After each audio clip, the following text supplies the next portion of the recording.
Keputusan itu dibacakan Ketua MK Soehartoyo dalam amar putusan MK terkait gugatan yang disampaikan Jaringan Pemantau Pendidikan Indonesia atau JPPI. Sebagian gugatan yang dikabulkan MK adalah memutuskan pemerintah pusat dan daerah harus membebaskan biaya pendidikan tingkat sekolah dasar dan sekolah menengah pertama, baik negeri maupun swasta. MK menyatakan pasal 34 ayat 2 Undang-Undang Nomor 20 Tahun 2003 tentang Sistem Pendidikan Nasional dianggap bertentangan dengan Undang-Undang Dasar 1945. Pemerintah dan pemerintah daerah menjamin terselenggaranya wajib belajar minimal pada jenjang pendidikan dasar tanpa memungut biaya baik untuk satuan pendidikan dasar yang diselenggarakan oleh pemerintah maupun satuan pendidikan dasar yang diselenggarakan oleh masyarakat. Assalamualaikum warahmatullahi wabarakatuh. Waalaikumsalam. Jadi kali ini saya bersama salah satu sumber kami yang bernama Bapak Tarno SPD MBD, yang dimana kita akan mempertanyakan mengenai putusan MK yang baru dikeluarkan pada bulan Mei kemarin. Jadi Bapak, kita akan menanyakan yaitu bagaimana tanggapan Dinas Pendidikan terhadap putusan Mahkamah Konstitusi yang mewajibkan pendidikan dasar dan menengah gratis di sekolah negeri maupun swasta. Bagaimana Bapak? Oke, terima kasih.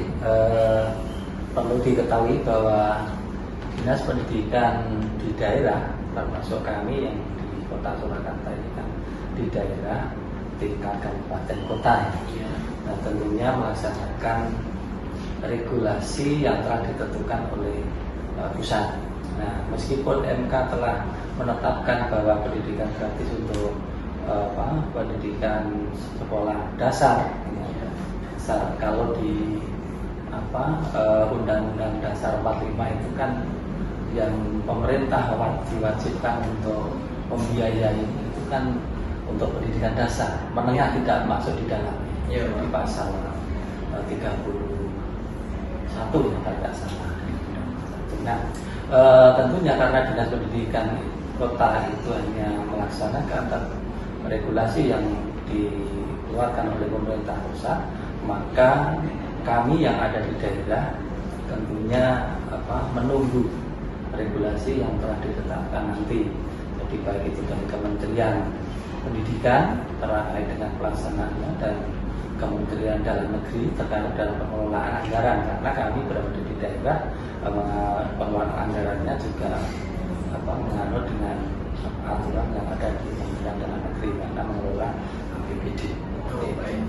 Sehingga tentunya masih menunggu regulasi. Selanjutnya, bagaimana Dinas Pendidikan menilai putusan ini dalam konteks amanat UUD 1945 dan pengamalan Pancasila sila kelima, serta bagaimana upaya konkret yang akan dilakukan agar kebijakan ini dapat diakses secara adil dan merata oleh seluruh lapisan masyarakat termasuk di daerah pedesaan dan tertinggal. Terkait dengan putusan MK bahwa pendidikan dasar dan menengah itu harus gratis, harus gratis dibayar oleh negara, itu sebenarnya menurut kami dari Dinas Pendidikan relevan dengan apa yang diamanatkan dalam Undang-Undang Dasar 1945, terutama pada pasal 31, di mana pada ayat 1 itu setiap warga negara berhak mendapatkan pendidikan. Kemudian di ayat 2 ini setiap warga negara wajib mengikuti pendidikan dasar, pendidikan dasar, dan pemerintah wajib membiayai. Nah, karena pemerintah wajib membiayai, tentunya dengan sekolah gratis baik itu negeri maupun swasta, itu kalau sekolah negara mampu membiayai itu bagus. Akan tetapi perlu kita ketahui bahwa dalam Undang-Undang Sisdiknas Nomor 20 Tahun 2023 bahwa pendanaan pendidikan di sana disebutkan bahwa pendanaan pendidikan itu merupakan kewajiban dari pemerintah daerah dan masyarakat. Nah, dengan demikian tentunya kalau akan melaksanakan keputusan MK ini, ya undang-undang disiplinnya itu mestinya juga harus ada perubahan, karena di situ masyarakat juga bertanggung jawab. Kalau ini nanti sekolah negeri swasta gratis, otomatis kan hanya menjadi tanggung jawab pemerintah saja. Masyarakat tidak termasuk di dalamnya, kan begitu. Dan undang-undang disiplinnya mengamanatkan bahwa pendanaan tadi sudah saya sebutkan itu bersumber dari bertanggung jawab dari pemerintah daerah dan masyarakat. Terkait dengan menjamin tadi ya, kalau kami berada di dinas kabupaten, tentunya kami hanya menjamin akses pendidikan untuk masyarakat yang ada di daerah kami. Kebetulan kalau di daerah Kota Surakarta tidak ada daerah terpencil, kemudian daerah tertinggal tidak ada, sehingga itu tentunya kalau daerah tertinggal dan sebagainya yang menjamin pemerintah pusat, karena itu kewenangan dari kementerian. Kewenangan kami hanya menjamin pelaksanaan di Kota Surakarta. Nah, terkait dengan pengawasannya, ya nanti kami kan punya pengawas satuan pendidikan atau yang sekarang dinamakan pendamping satuan pendidikan. Maka kami mengoptimalkan bagaimana pendamping satuan pendidikan yang dulu namanya pengawas itu optimal dalam melakukan supervisi dan pendampingan dalam satuan pendidikan, hingga kami mendapatkan laporan bahwa anak-anak tentunya akan mendapatkan bisa mengakses pendidikan secara gratis. Lalu kami sampaikan untuk di Kota Surakarta ini untuk anak-anak yang tidak mampu baik di negeri maupun di swasta itu mendapatkan bantuan dari kami, dari pemerintah daerah, terutama untuk kebutuhan personal. Jadi untuk bisa untuk belanja pakaian seragam, untuk tas, untuk sepatu dan sebagainya. Ini bagi anak-anak yang tidak mampu, terutama dengan namanya yaitu bantuan BPMKS, Bantuan Pendidikan Masyarakat Kota Surakarta. Oke, kalau lanjut lagi ke pertanyaan selanjutnya. Pertanyaan selanjutnya, bagaimana Dinas Pendidikan akan menjamin bahwa implementasi kebijakan ini tidak akan menurunkan kualitas pendidikan di sekolah swasta, terutama terkait fasilitas, kurikulum, dan kesejahteraan guru, serta bagaimana mekanisme pengawasan dan evaluasi akan dilakukan untuk mencegah diskriminasi terhadap siswa dari latar belakang ekonomi yang berbeda. Oke. Terkait dengan menjamin kualitas mutu, ya, tentunya mutu itu kan akan terjamin jika pembiayaannya terpenuhi. Nah, kalau itu nanti putusan MK ini dilaksanakan, tentunya pemerintah kan harus menjamin ya kesejahteraan gurunya.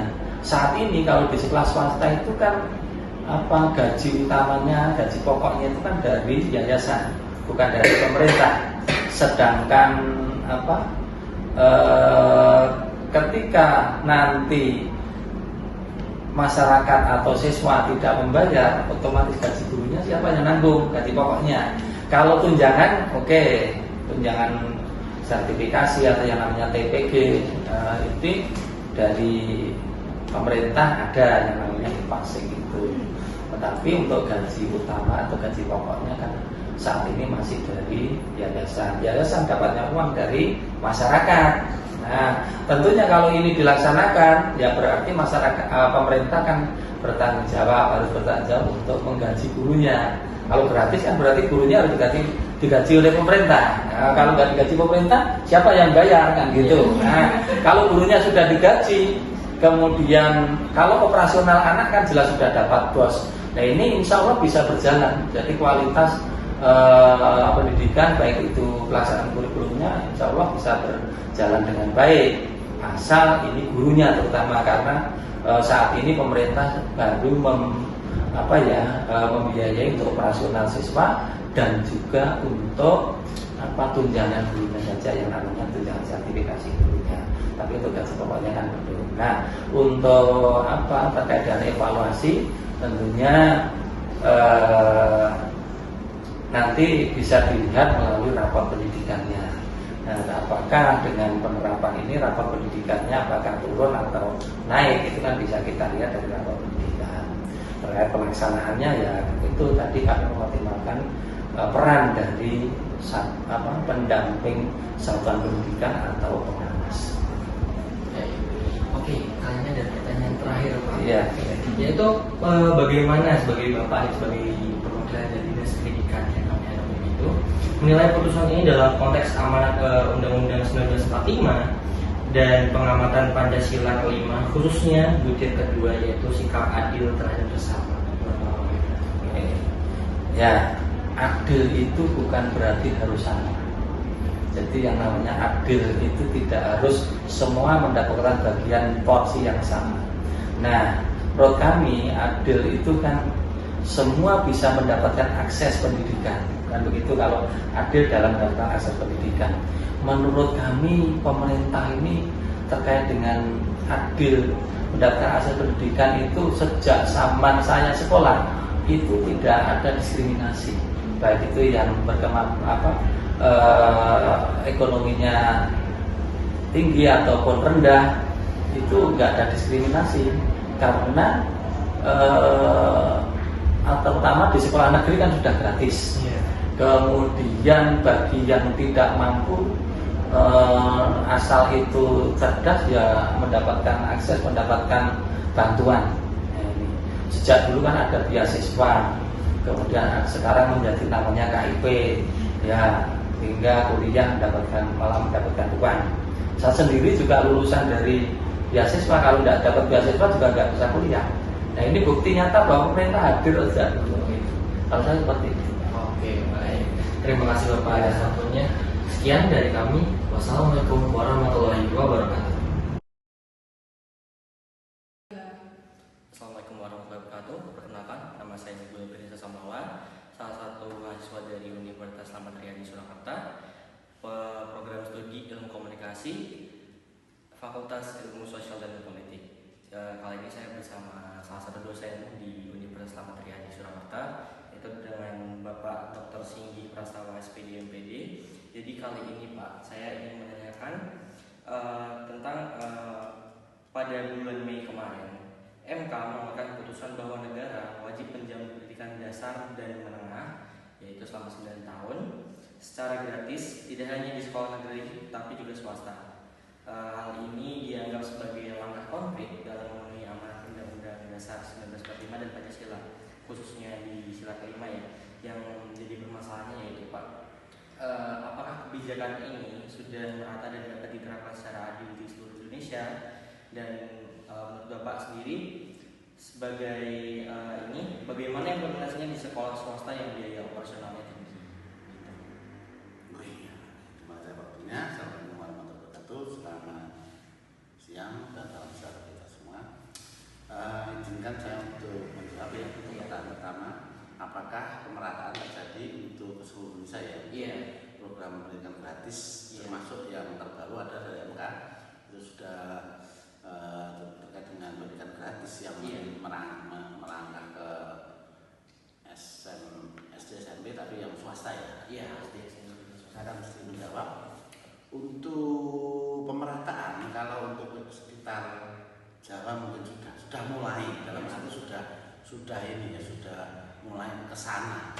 Memang kalau untuk SMP gratis memang dari kota Surakarta dan sekitar ada kabupaten Boyolali, Klaten, Sragen, Sukoharjo, Wonogiri dan juga Karanganyar itu sudah mulai. Kalau untuk yang negeri SD SMP itu sudah gratis, ya seperti itu. Tapi kalau untuk yang swasta belum, untuk pelaksanaannya belum ya, karena juga beberapa kasus itu di beberapa yang sudah ada berita itu belum untuk yang di swasta. Apalagi kalau untuk swasta itu kan nanti terbagi-bagi ya, jadi ada terbagi swasta yang bagaimana, ada mungkin swasta yang kecil, ada yang swasta menengah, ada swasta yang besar. Ya itu kan nanti kan ya implementasinya bagaimana juga belum ini ya. Tapi pada dasarnya memang untuk pemerataan gratis untuk pendidikan dasar itu termasuk yang dasar SMP dan SD itu memang sudah gratis yang negeri, Iya, yang berlabel dari pemerintah SMP Negeri 1, SMP Negeri 2 sampai SMP Negeri 27 itu sudah di Surakarta.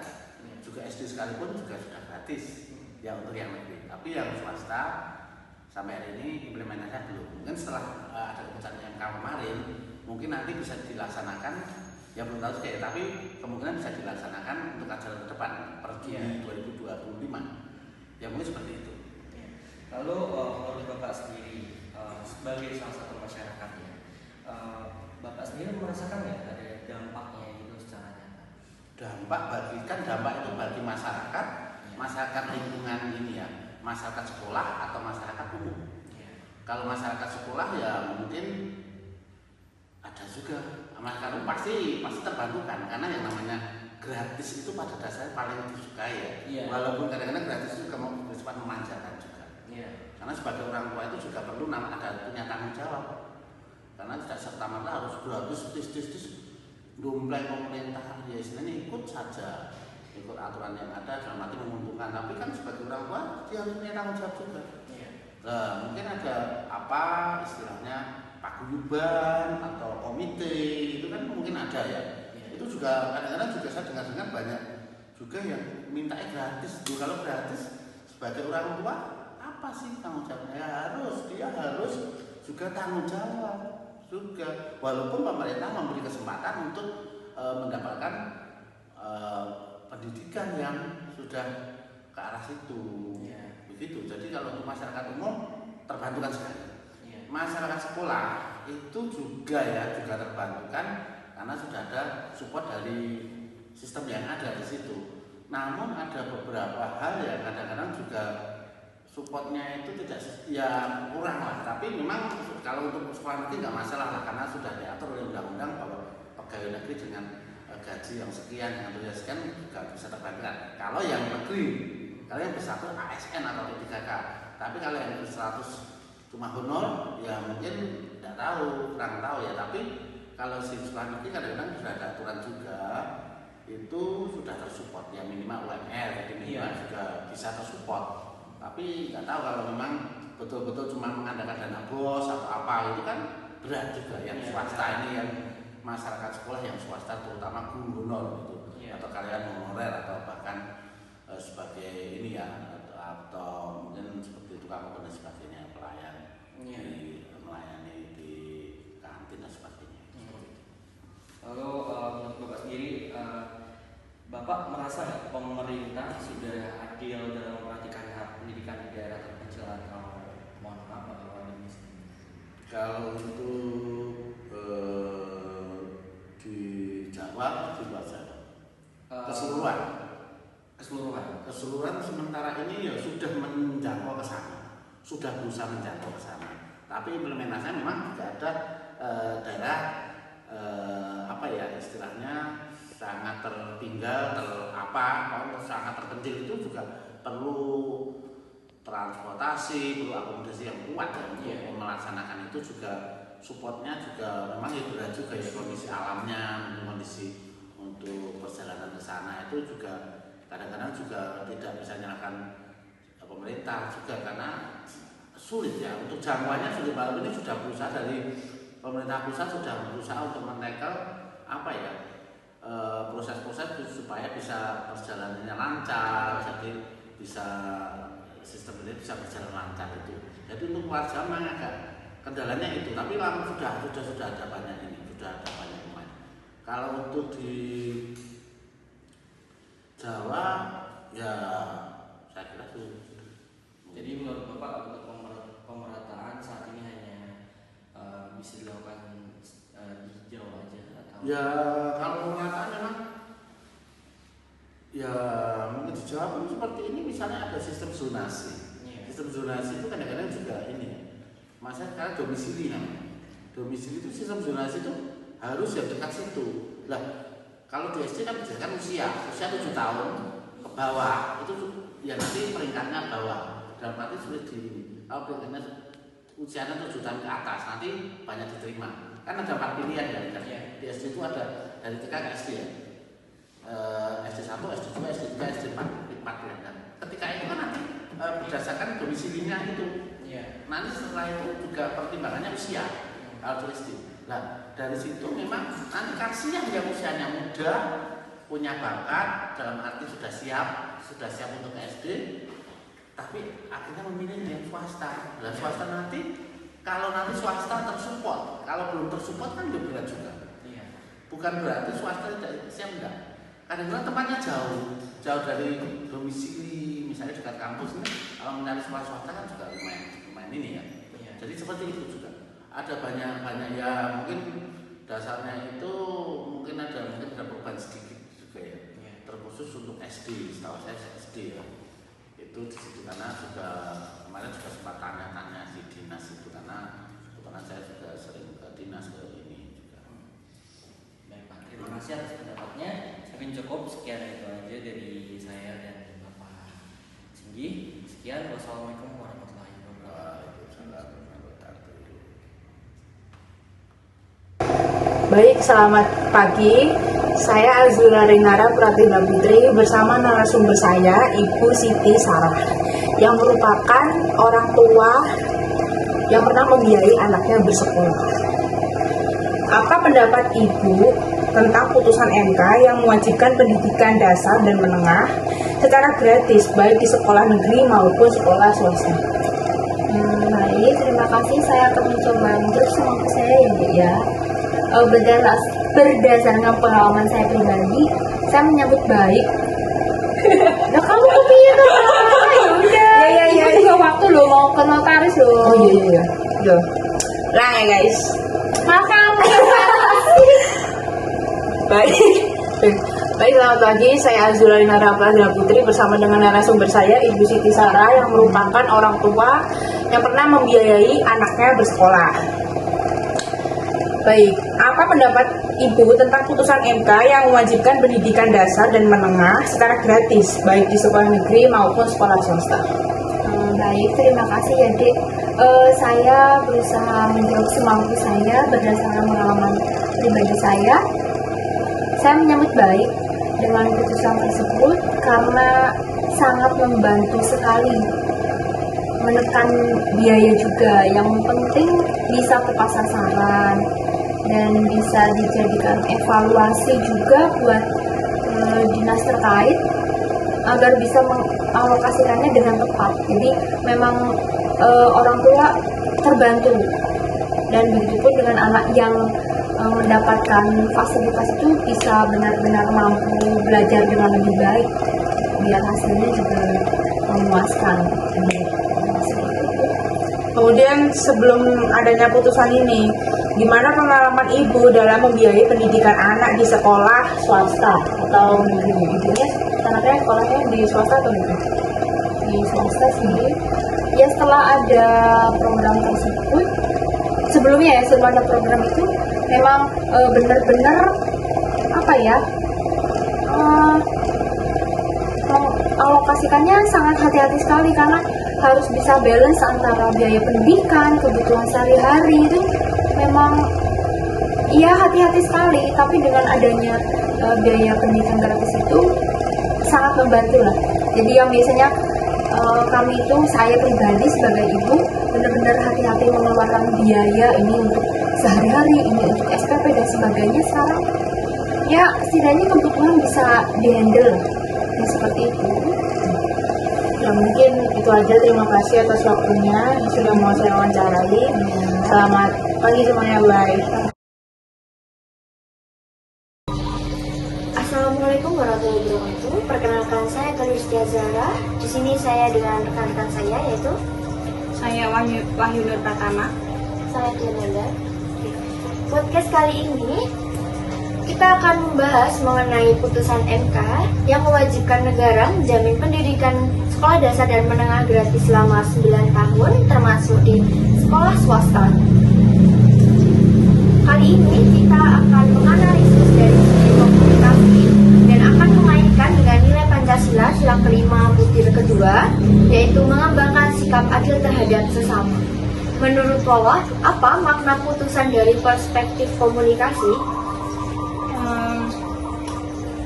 Menurut saya, putusan MK ini itu bentuk konkret negara untuk memenuhi amanat Undang-Undang Dasar 45 dan Pancasila, khususnya sila kelima, yang menekankan keadilan sosial. Dari sisi komunikasi, ini membuka peluang dialog publik yang lebih luas dan inklusif tentang hak pendidikan dan keadilan, akses terhadap diskriminasi antara sekolah negeri dan swasta. Iya, benar. Jadi komunikasi publik bisa melalui media seperti podcast, media sosial, dan kampanye. Edukasi sangat penting untuk mensosialisasi putusan penting agar masyarakat memahami bahwa pendidikan adalah hak semua anak tanpa terkecuali. Ini juga membuatkan sikap adil dan empati antara warga negara sesuai nilai Pancasila. Baik, selain itu keputusan ini menuntut komunikasi efektif antara pemerintah pusat, daerah, dan sekolah swasta untuk menyelaraskan kebijakan dan pendanaan agar implementasi pendidikan gratis berjalan adil dan merata. Keterbukaan dan keterlibatan publik menjadi kunci keberhasilan komunikasi kebijakan ini. Jadi, putusan MK ini bukan hanya kebijakan hukum, tapi juga momentum komunikasi sosial yang menguatkan nilai keadilan sosial Pancasila. Semoga dengan komunikasi yang baik, pendidikan gratis ini benar-benar dirasakan oleh semua anak Indonesia tanpa diskriminasi. Terima kasih teman-teman semuanya. Terima kasih. Wassalamualaikum warahmatullahi wabarakatuh.